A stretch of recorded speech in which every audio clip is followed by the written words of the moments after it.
All right, so it started. Start. Does somebody want to give us an opening prayer right to start? How about, let's see, Jeremy, can you give the opening prayer for us? Sure. Sweet, thanks.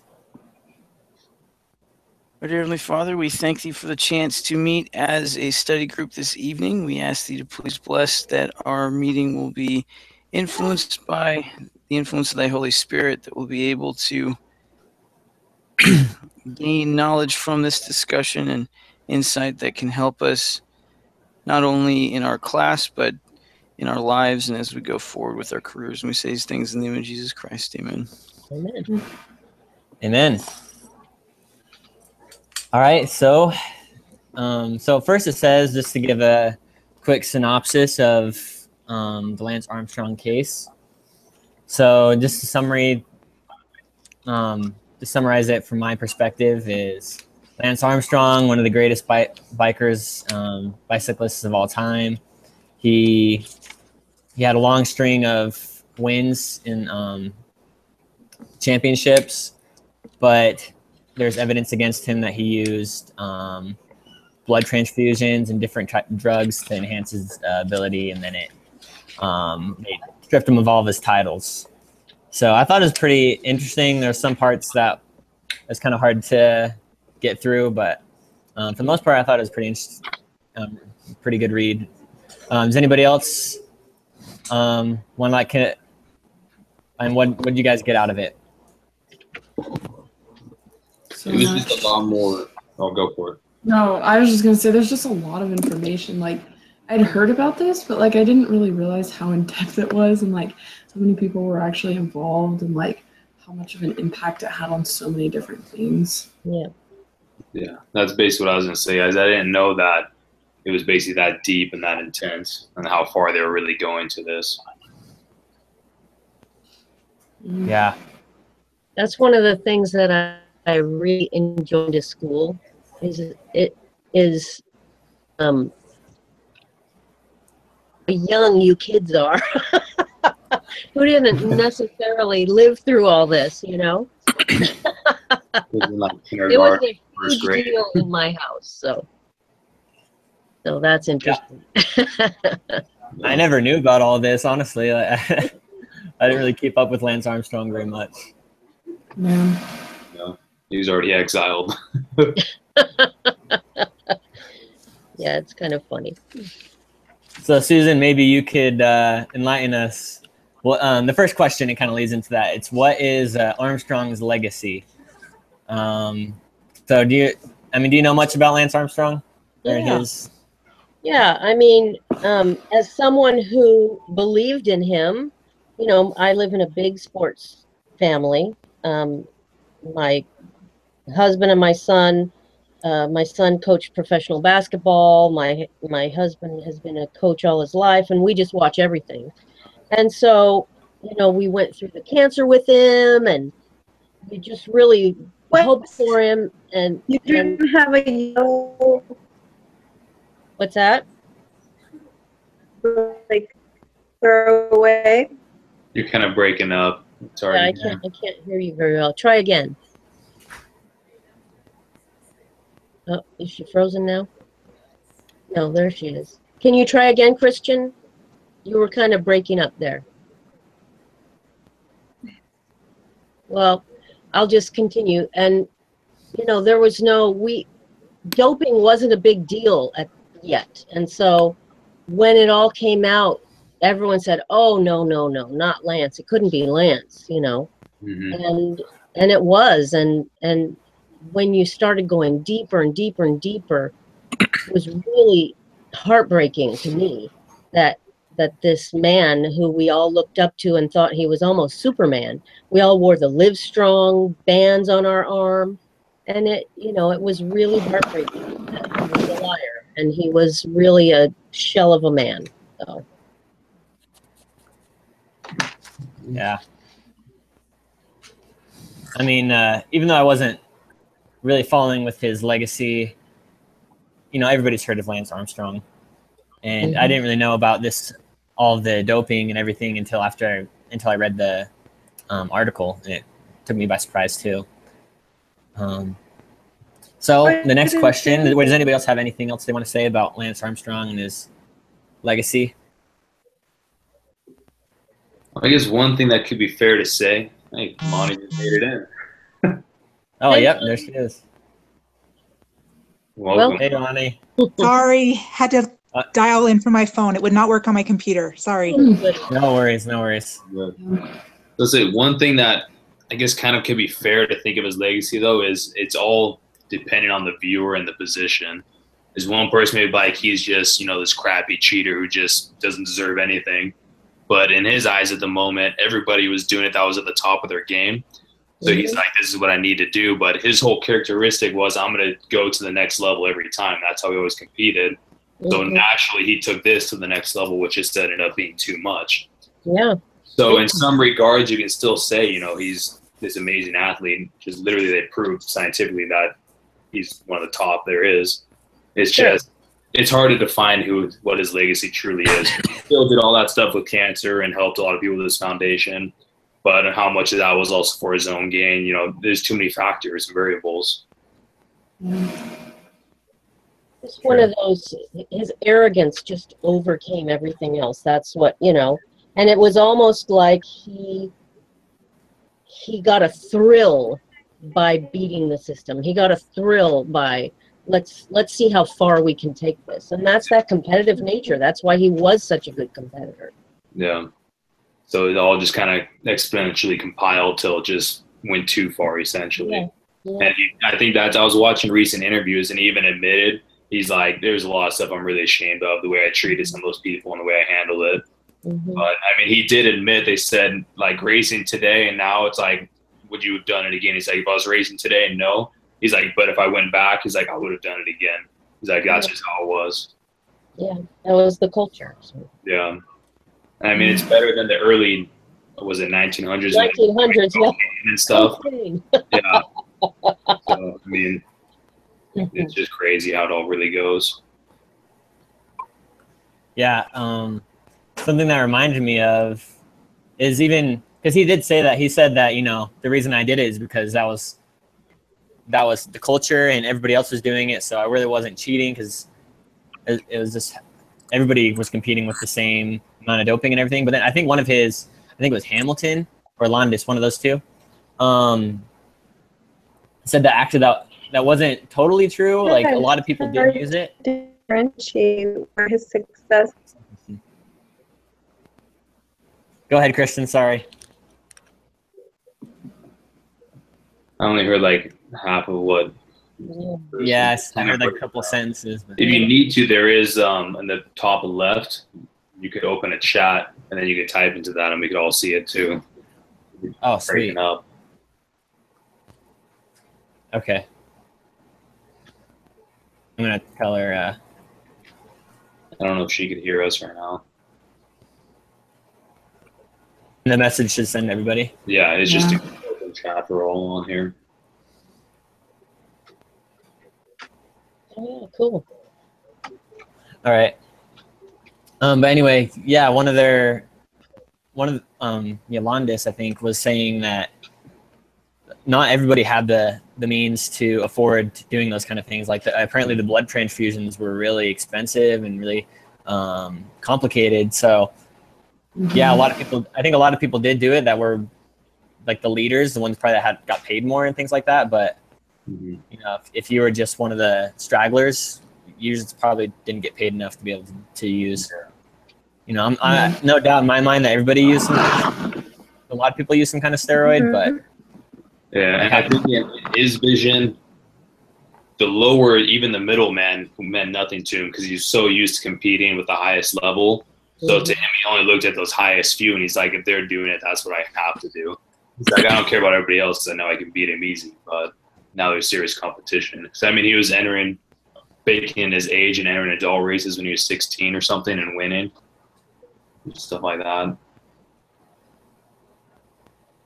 True. Does anybody else have anything to say about that before we go on to the next question?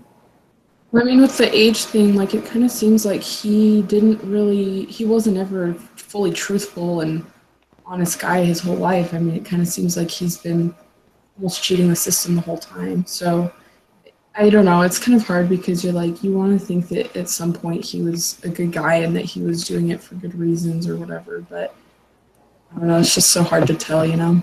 Yeah. You're going to have to compare his morals versus just his ability and respect one another in a way. Yeah, right. Yeah, that's a good point. And something that I realized is like, why would he? Because he lied about it for a long time. He said he wasn't doing it, and then he finally came out. And if you felt like it was something that wasn't wrong at first, then why are you lying about it? Exactly. That's exactly the right thing. If it was under cover of darkness, there was something wrong. Mm-hmm. You know? Exactly. Well, and he paid him off too, about $250,000 or something. Was it? Right. Yeah. And they bought into it. They're like, okay, yeah, we don't know what happened. I'll look the other way. Yeah. I'm not reporting that. It's messed up. He knew it was wrong, but yeah. So the next question. So Armstrong organized and led what was perhaps the most sophisticated and comprehensive cheating program in the history of sports. Who suffered from his cheating, and what were the costs? I think everyone suffered in some way, at least. Yeah, I agree.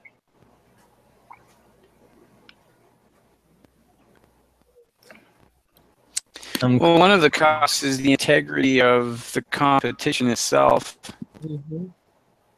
Granted, it's not just him he wasn't the only one. His organization was one of the more complex, but the cost really was kind of the integrity of cycling. I mean, I can remember during his run, during those 7 years, you would see the Tour de France on television. It's granted, it's usually on some obscure channel, but In the early morning. whoever had the rights to it at the time would put it on.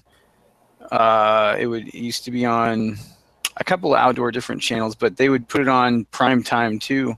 They would, you know, if it was a Saturday, maybe ABC would cover part of it. So, and ever since this, you haven't seen cycling anywhere close to a normal cable channel. So I think a lot of people are kind of done with that. Well, and even when you see, I think when I see any part of it, I still have that in my head. Okay, so they say they're clean. Are they clean? You know, who knows? It really did taint the whole sport. And, you know, really, I mean, as we found out more and more about Olympic athletes, and this was almost the gateway, you know, those early suspicions of him even was one of the gateways to most sports, and the doping and the steroids and all that, even though, like, in the 70s, they had questions about the Eastern German women and, you know, but it just sort of tainted everything, not just cycling, I think. Yeah. Well, and even the non-competitive recreational people who really enjoyed doing it. Because for me, I do a lot of, did do a lot of like longboarding, skateboarding and stuff. Mm-hmm. And because skateboarding is so associated with drugs and Dogtown style things, people are automatically against us and hate us for that. And it's like, I'm just trying to ride around. I'm a Mormon dude on a skateboard. I'm not a threat. But calm down. But so now people start looking at cycling. They're like, you know, what kind of people are these that are riding their bikes around? Now it is shifting, though. I see road cyclists is the kind of wealthy man activity, and everybody's trying to respect it as that way and see you that way if you do it. Mm-hmm. So. True. So let's see. Does anybody else have anything they want to say about the cheating? Does anybody not? I mean, does anybody disagree with the fact that it's cheating? I mean, or with? Well, he admitted. I was kind of curious to see. Yeah, he did it. Yeah, he did admit it. So it's kind of hard to argue against there. He said, "I did." Yes. I mean, that's how the whole thing started with Oprah's thing, which I found fascinating. That he said he couldn't have done it. Yeah, he went on Oprah, which is where you go if you're mea culpa, you know, and then the world's gonna love you again because Oprah's giving you a chance. You know, even that was kind of a setup in my mind. So. Yeah. Yeah, it's sad because, you know, because of that, it did become a part of the culture, and now, you know, you can't. according to what I read, it seems like you can't even be a bicyclist, like a professional one, without doing some kind of doping if you want to like actually compete with everybody else. Yeah. I remember one of the new guys who got into it said they talked about doping in their blood levels and balancing things just as much as the weather or any other topic. He's kind of shocked, like, man, what did I get myself into? This isn't cycling, this is science now instead. Yeah. Yeah. Wow. It gives me great respect for Greg LeMond, because I really believe he did not. You know, he was really the last champion, I think. Was he the one who won 3 times? Yeah. Yeah. Yeah, he was the first one we really looked up to in the American in the Tour de France. Yeah.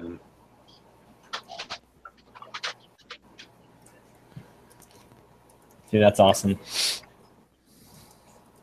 So is anybody else that hasn't had much of a chance to talk? Does anybody want to? Yeah, sorry. No, you're good. I feel like I've been talking a lot too. Mm. As I didn't know if either the Christians could hear us or not. Are you guys there?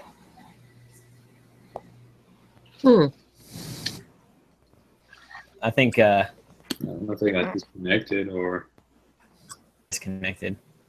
And you might have too. I Yeah, don't they've know. kind of frozen there. There she is. Yeah. How about you, Christian T? Are you there? No? Yeah, I don't think you can hear us either. I don't think it's because of my my Wi-Fi cause a problem with that, or No, Mm-mm. I don't believe so. No, it's their connection. it's all right. We'll just keep going. Well, it is getting on Um, into the winter, you know, so. Yeah.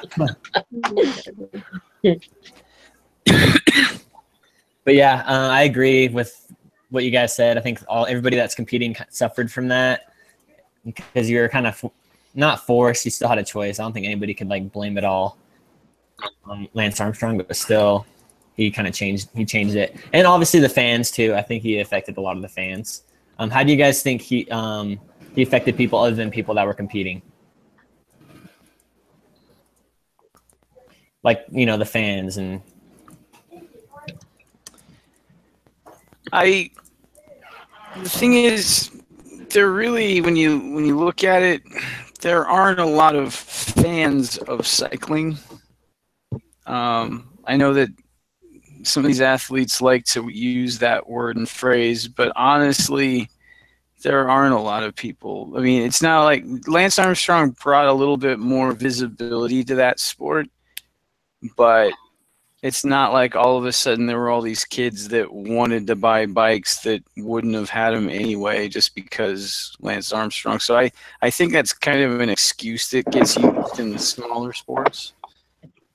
I mean, I can see pressure when you're playing NFL football. I can see pressure when you're playing NBA basketball and baseball and hockey to a certain degree. But when you get down to these other sports that we pay attention to like a week out of every year or so, I don't think that the fans' excuse has any viability to it. Well, I don't know, though. We're in the United States, and it's not as big a deal here, but in Europe, it's a pretty big deal. Yeah, but I mean, in this case, we're talking about an American. Yeah. But he was performing on a world stage, so. Yeah, but but when he's talking to America, like when he's talking to Oprah, that's an American audience. His audience is an American audience. So when they pull these, it's just like swimmers when they talk about their behavior, and it's we pay attention a little bit. So I kind of giggle a little bit and brush that off when the fan excuse is brought in. It's mostly for money. It's for gain. He did it for gain. He did it for fame and gain. Mm-hmm. And that's really what it comes down to. Yeah, I mean that's why I would do it. I really wouldn't care if it was for the fans and making them happy. I'd be like, I just like the 6-figure salary or 7 or 8 that's coming in. Yeah, and just winning. What did it say his career salary was? He said he made like $232 million or something like that. Yeah, it was $210 million or something. Yeah. So Now, how much did he lose when he was kind of kicked out of everything? Did he have to give any money back through contracts or anything? Or did he pretty much leave with most of it? I think it said here, there was something in here about the some He insurance lost- company He lost came endorsement. after him. Mm-hmm. Yeah, the He endorsement, mostly right? just lost his income. But I mean, he's probably still completely set, anyways. yeah, I mean, hopefully he's good with his money Yeah. for his sake, anyway. All right, thanks, guys. So the next question: were the other riders, Hamilton, Landis, and those who testified, too loyal to Armstrong or not loyal enough? I think on some level they were kind of both, just depending on what part. Because I think that, you know, when everything was happening, they were a little too loyal. They were like, you know, they kind of seemed to be going along with it, but I also think that they were mostly just doing it because of him and not really, didn't seem like they wanted to do it for themselves necessarily, almost. But at the same time, like when it came down to the end, it seems like they were almost not loyal enough. Like they were just like, oh, well, this is it. I'm just going to screw all the rest of you over and every man for himself kind of a thing. So, Like prisoner's dilemma almost. yeah. Yeah, at least they did come out eventually. I mean, yeah, I think they waited too long. Can you hear me now? Yes. I can hear you. Yeah. Hello, Christian. Oh, wonderful. Sweet. I was trying to fix it. I think that in this case, loyalty is related with righteousness. In this case, they maybe they were not loyal to Armstrong, but to themselves, to their bodies and to their families. I think they were loyal because at the end they accepted their mistakes and they assumed the consequences of those acts. You know, I think this is the case with the atonement of Jesus Christ, or sometimes we must exercise. Sometimes when we have faults or we have sins, we have the opportunity to revert and to be new persons. You know, even assuming the consequences. In this case, they assumed the consequences that affected Armstrong also, but they were loyal to someone else that Armstrong.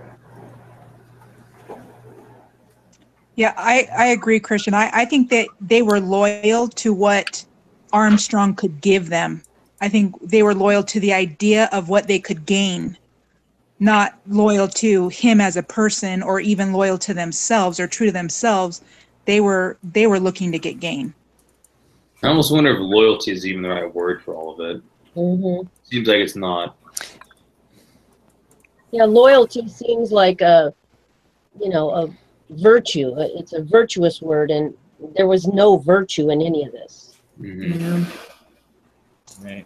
I mean, even those bottom dogs were still making over 6 figures a year, and especially these guys being kind of the top of the bottom, I guess you could say, probably making a decent salary. Nothing like Armstrong, but still.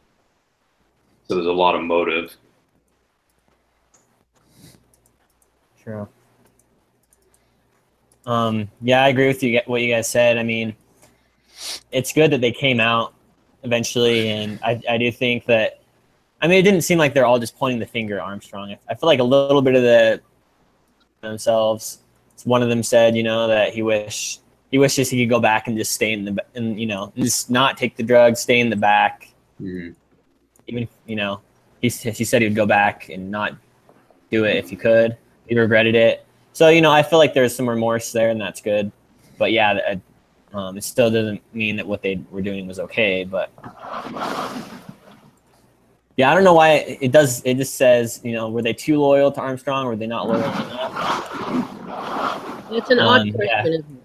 Mm-hmm. Yeah, it is. I don't think it had that much to do with loyalty at all. I think it just had to do with just them motives, really. Motives. Yeah. I don't think the motive was I love Armstrong. Well, actually, that could have been part of the motive. Is originally they were loyal, and said, I want to be on the team with him because I've seen what he's done. I want to fight with him and win.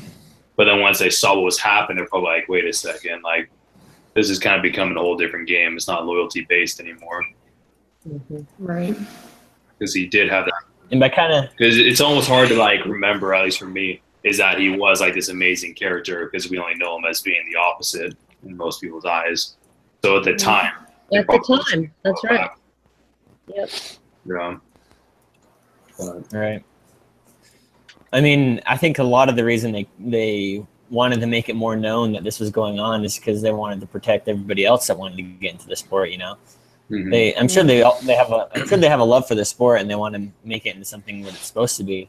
Yeah. Well, who was it that said like you're all gonna hate me now, but in the end, like you're gonna thank me for doing this? And he's the one who came out and was one of the first to basically say this is what's been happening, what's going on.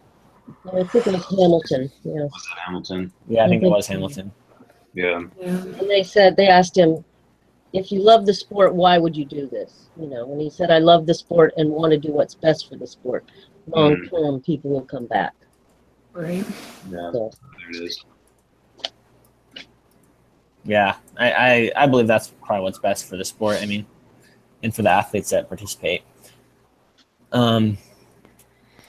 Okay, so let's move on to the next question. Think about a situation where you witnessed a leader, formal or informal, make a decision for others that you would feel uncomfortable, that made you feel uncomfortable. What was the situation and how do you feel about it? All right. Does anybody have any experience with a leader kind of making the wrong decision? You can have some time to think about it if you need. I mean, it doesn't even make. The thing about it is, it doesn't even say that it's a bad decision. It just says a decision. That you're uncomfortable. So I mean, yeah. I mean, it could be a decision that maybe you felt uncomfortable because you thought you were on the other side of it, or maybe it's a decision they made and you realize it's going to affect the way you go about your day or something like that. Or you didn't understand. Yeah. Well, it says in the question too. It says, "Think about a situation where a leader made a decision for others." But it's like, I don't know if they ever really make the decision for others. It might influence people's decision. Yeah. But everybody has their own decision at the end of the day. Like being blunt, I think the questions for this one could have been structured quite differently. Yeah. I don't know if that's the instructor or if it's a preset program that's only made. I think it's probably a preset thing. Yeah. Yeah. I mean, I'm just picking from the questions they have here. Some of them are worded a little weird, but Yeah. These are the ones we had to post on our discussion board, right? Yeah. Yeah, so when you read mine, you'll see I had a story in 7th grade that I put here. Okay. Sweet. All right. All right. Let's see. Okay, so let's move on to the next one then.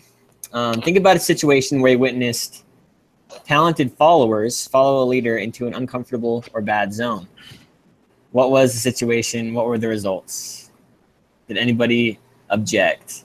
So the first thing that popped in my mind when I read this was, obviously you guys have seen, I mean, you probably have seen that elevator video where they do the experiment where the person turns around and it faces the wrong direction on the elevator and then the other guy does it. I don't know if you've seen that or not. Yeah, I've seen that, or I've at least heard about it. Yeah, so they did an experiment. You know, they had a bunch of people in an elevator. A guy gets on with them. Everybody faces the wrong direction, and then that guy feels so uncomfortable that he turns and he faces the wrong direction too. And so I feel like that does happen with just in the culture of anything, I guess, but just with humans. People just tend to follow the leader. But I think to be successful, we should try to more be not followers, but, you know, kind of analyze situations before we just follow people. And with this whole situation with the drugs and the doping, I feel like, you know, they didn't have to follow Lance Armstrong, but I do feel that Lance Armstrong had a big negative impact on the sport itself. Mhm. So Well, I shared a story, and it was quite something at the time when it happened. In the state that I lived in, there was a Sunday school teacher who was very charismatic. And all the people loved coming to his class, and the ward leaders were in there. And then they said, oh, you know, let's have a Sunday night study group. So they had a Sunday night study group. Pretty soon they started talking about kind of the outlying principles and different things. And pretty soon they decided to become polygamists. And it broke up families.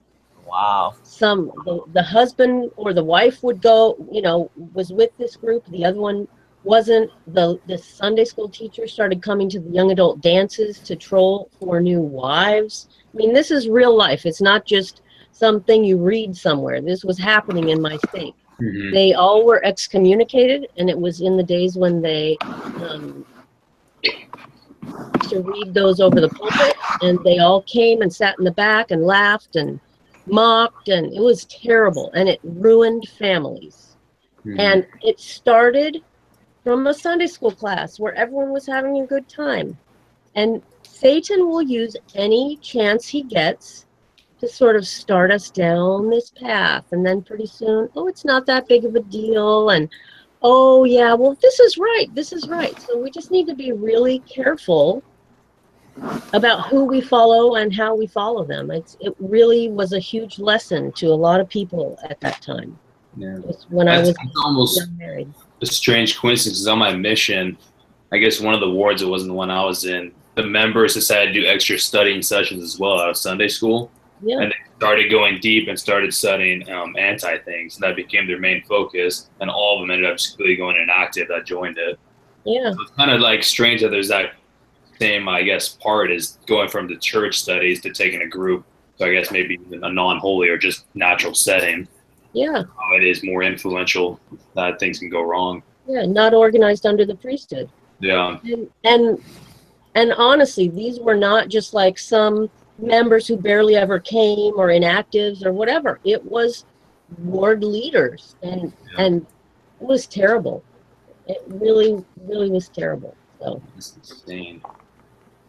Well, it's the same as the, you know, Kate Kelly, who was, you know, the feminist that was trying to get equal rights for women to hold the priesthood. Oh, Yeah. You know, there was a lady in my ward. Well, she used to be in my ward, and she went down that path and ended up, you know, losing her family, her husband and her kids, because she just became this crazy feminist who decided that she thought she should hold the priesthood too, you know. And there's many people who have questioned their testimonies after, you know, these types of things have come up, and people have left the church, and it's disappointing. Mm-hmm. yeah, we just have to be careful to act within the, you know, the bonds of the priesthood. I feel like that's the protection that we have. And I don't mean that as a man-woman thing. I just mean that's the structure of the church. And that's, you know, God's power to work with us. Anyway, didn't mean to be a downer, but it really, No, that's a good Well, example. It's live. yeah. Didn't Yeah. they talk about that in conference? Somebody, I forget who it was, that talked about that in conference, making sure that we, you know, stay within, you know, not go off into these separate groups. I forget who it was that said that, but anyway.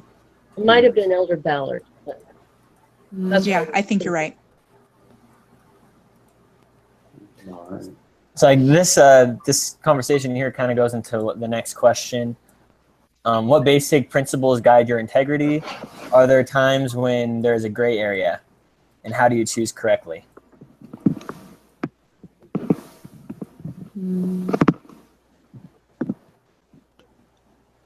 Well, I For think me, oh, go for it.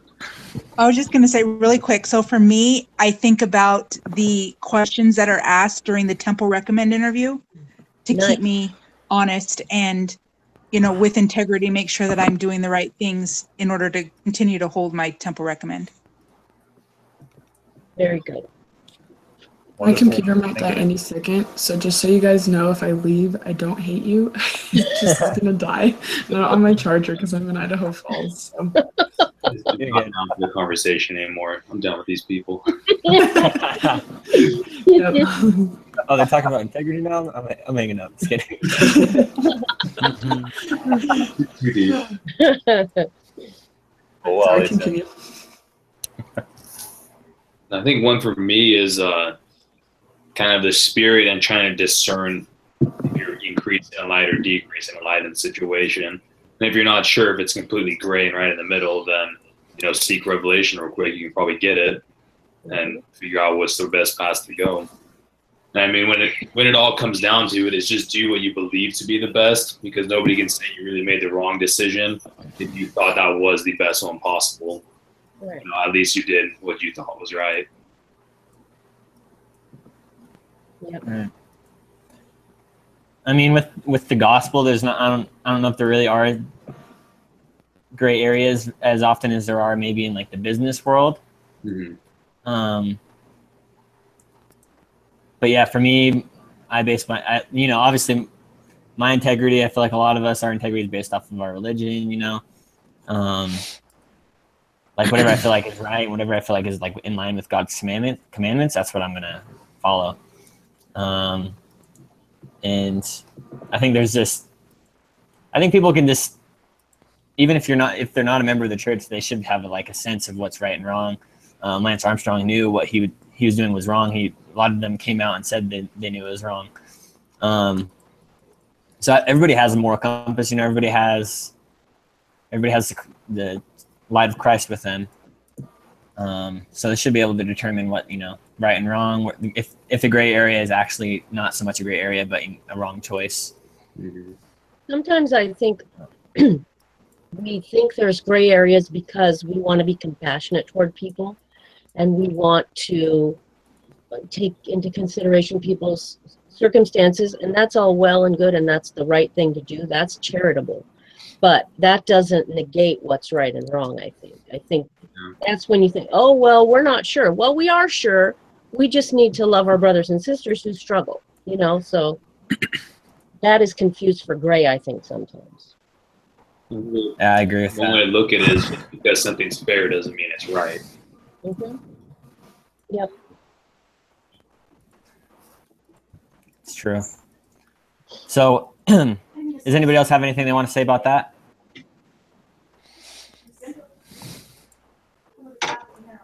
All right. So we'll move on. This is the last question. It has to do with the reading by Brother Christensen. I think that's who it is, right? Yeah. Mm-hmm. Clay Christensen. There you go. So it says, how will you personally measure your life, and how will you measure your success?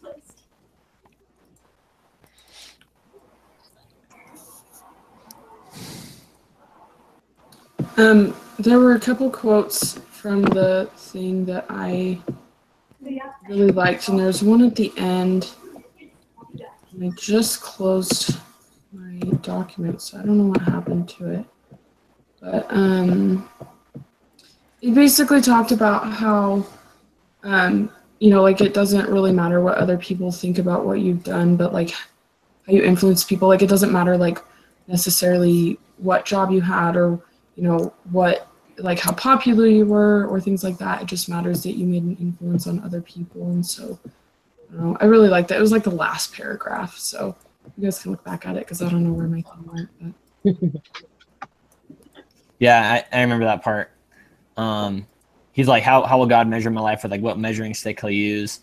And it's going to be by how many people he influenced, not by the fact that he's a Harvard graduate, or Harvard professor, or all these amazing things that he's done in his life. God's not going to measure that as much as he's going to measure how many people he's had an impact on. Yeah, he was even voted the smartest businessman in the world by Forbes. Wow. Yeah. And he wrote the missionary book, right? Yep. And didn't he serve or something as in your mission presidency or something? Yeah, he was one of the counselors. Yeah, that's right. He had a stroke, and lost the ability to talk and retaught himself using like the opposite side of his brain that was meant for his speech. Wow.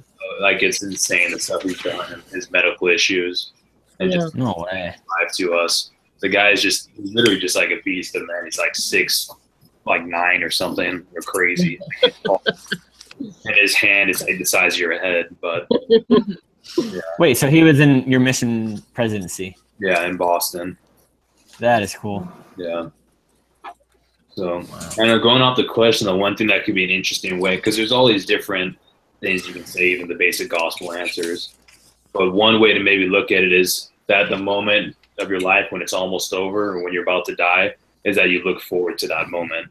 Mhm. Could be a way to really measure if you live your life right. Because if Wow, there's no fears and no regrets, you're just like, sweet, like it's the next spot, here we go. Then That's beautiful, Sean. That's awesome. You know, it's kind of like, you know, I fought a good fight, finished my course.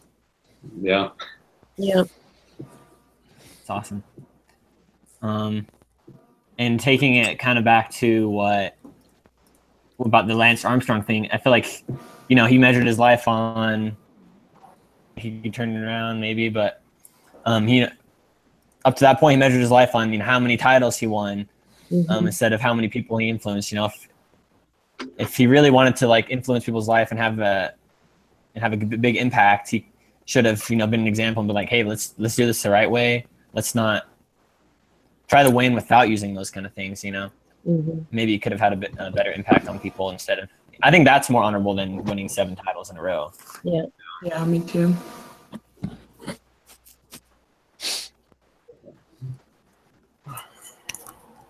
Does anybody else have any comments on that?